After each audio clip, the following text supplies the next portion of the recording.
What's up guys, so we just got back from the car boot sale. I'm just going to do a quick roll through some of the stuff that I bought today. At the moment I don't really feel confident doing the whole GoPro strapped to my chest thing where I'm filming everyone. Hopefully I'll get to that, but I don't have any actual footage of me walking around choosing everything, digging through. The best that I can do right now is dig through what I've actually got here and just explain what I was thinking when I bought it. I haven't looked any of this stuff up yet. I'm going to do that later on in the video. So stay with me and let's have a look and see if we can make any profit from the stuff that we found today. First of all, I got this Sailor Ted plush bear. I paid £1 for this.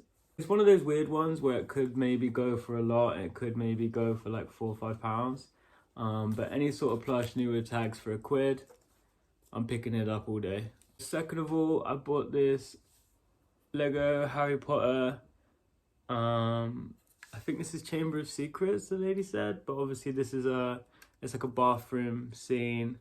Yeah, I'm not really sure. I paid £5 for this. I'm not really sure if I'm going to make much money on that, to be honest. I'm hoping I can get at least like £15. But yeah, the figures are really cool. I really like the look of it, so took a risk on that one. But Lego always sells well, so I think that's a safe bet. Next, I got this Bentley mug. The lady was like, oh, it could be worth a lot of money or not, and I think you could probably say that about most things at the car boot sale, but I don't know if you can see on the back, it's got 1926 Bentley. It says design authenticated by the Vintage Sports Car Club of Great Britain on the bottom, which is kind of cool. Yeah, I'm gonna look this up. Hopefully it's worth something. If not, it looks quite nice anyway. I'm just gonna keep it. My next purchase, I think, could be one of those like make or break kind of things, I guess, because they're all official TY plushes. On the bottom it says 1993, and then they've got the official like TY stamp, and I paid £1 each, which I think is probably worth the risk, but I'm hoping that these are worth a fair bit. So I've got this little pumpkin dude, this green like royal one, this guy, this one says Beanie Original Baby on it, or Original Beanie Baby, I guess.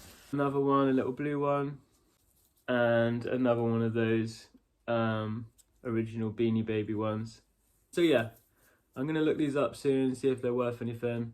I've kind of just got this weird hope that they might be worth like £100. But for £1 each, it's worth the risk. And I think when you're starting to get into reselling, one of the most important things is to just learn. So even if it takes, you know, you going out there, spending a couple of quid on a new item to come home, look it up. Maybe you'll find the ones that are worth some, maybe you'll find the ones that aren't, maybe your ones you got lucky or unlucky. But either way, you're sort of stepping into a new product range or a new field of goods that you can make money from. And the most valuable thing for you to have when you're out hunting for stuff is the knowledge. So if it takes buying a couple of things to get you inspired, and then you start researching different brands, different products, different sorts of collectibles, then that's always a good thing. So I think as long as it's not a ridiculous amount of money, taking a risk can pay off, even if it's not financially. To finish off this haul of plushes, I got this Paddington Bear.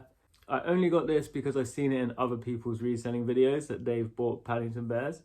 And again, it was new with tags, and this was £2. Yeah, I'm hoping that these are worth a little bit. I think there might be vintage ones and modern ones. I think that's always hard to see as well. Whether you've got, you know, a reprinted figure that's been done 1,000 times, or whether you have like, yeah, I know this isn't, but whether you have like the original Paddington Bear from, I don't know, the 80s or something. I think I could still get maybe £10. Another thing that I picked up today was this pair of football boots. These are Nike Mercurials. They are size 6, they're a little bit small. I think it's normally better to stick with at least 7 and up. They're in really good condition. They haven't been used very much. And these go for like £25–30. I paid, yeah, £5 for these. If I can get 20 for them, I'm kind of happy with that profit margin at the moment. So the final thing that I picked up today was this. I'm really excited about this. It's an Akita Desert motorbike jacket, but as you can see in here, it's all got its nice tags on it. It doesn't look too worn at all. It looks in really good condition. It's really nice and thick, a nice amount of layers to it. It is a small. I'm guessing it's a men's small, which means it will probably fit a woman's medium. So I think if it was a men's medium, men's large, it would have been easier to sell. But I paid £5 for this, and I think I could at least get 40, 50 pounds. So yeah, I see people picking up motorbike jackets quite often for reselling. Obviously they're quite big, so I'm not sure about shipping this and how that's going to go. But for £5, again, like I'm saying earlier about the whole knowledge thing, I'm going to look into motorbike jackets now because I've got one that I want to sell. Now I'm invested into it. So yeah, hopefully this will go for a decent amount of money. I might even end up putting it on Facebook Marketplace or something. Yeah, that's all I bought today. It was quite a small car boot. Tomorrow I'm going to be heading down to Cheddar Gorge nice and early in the morning. So hopefully I find some more stuff there. The amount of money that I have in a pot to spend to resell at the moment is still quite low. So I'm only picking up things that I think are either cheap enough that I don't mind if they don't sell, or things that I know definitely will make me a profit. So I'm not too bothered right now about having loads of stock constantly coming in, because I need to learn how to move it first anyway. Let's go take a look at how much everything's worth, and I'll have a look at how much money I think that I could make from today, and that'll be a wrap. I'm listing this Sailor Ted teddy bear at £15, and I'm gonna list this Paddington bear at £10. I'm gonna list this little guy at £7. I'm trying to take photos of him, but his posture is awful. He looks so bad. I'm going to put this guy up for £7 as well. I'm going to put this little pumpkin dude up just for £5. I'm going to put this guy up for £5 as well. This guy's kind of creepy to me. He sort of has like, I don't know if you've ever seen The Mighty Boosh, but he reminds me of like the Crack Fox or something. And the last of the TY teddies, we've got this one, which is like some little green royal one, and I'm putting her up for £5 as well. I'm going to list these Nike football boots at £15, but I'll be happy to take 10 if someone makes me an offer. So unfortunately this Bentley mug wasn't actually worth too much money, but I am going to list it for £7. And then finally I looked at some comps on the motorcycle jacket, and I think I'm going to put it up for £40.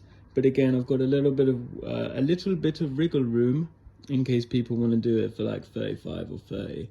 I'm going to put this one on Facebook Marketplace as well. Everything else is just going to go on eBay. So yeah, I've just finished listing everything, put it all on eBay. Estimated profits of this video is probably about £50, I think, after fees, which for a day's work isn't actually that good. And I think that's one of the points that I want to make, is reselling looks easy when people know what they're looking for. And when you're watching it on YouTube, a lot of these people have been doing it for a really long time. So I felt inspired to try it myself. And obviously it's a lot harder than it looks. Now, this is by no means demotivating for me or a reason to not try and get into reselling, because everything always looks easier when it's done by the people who have the skills to do it. So the only important lesson to take from this is that it's going to take a lot more time for us to learn what's valuable, what's not, what's worth investing in and what's not. But I'm super excited to be starting on this eBay journey, and I'm super excited for anyone who's watched up until this point of the video with me. So if you are enjoying it, if you do want to follow how it goes, make sure you hit that like button, make sure you hit that subscribe button, and yeah, I'll see you in the next one.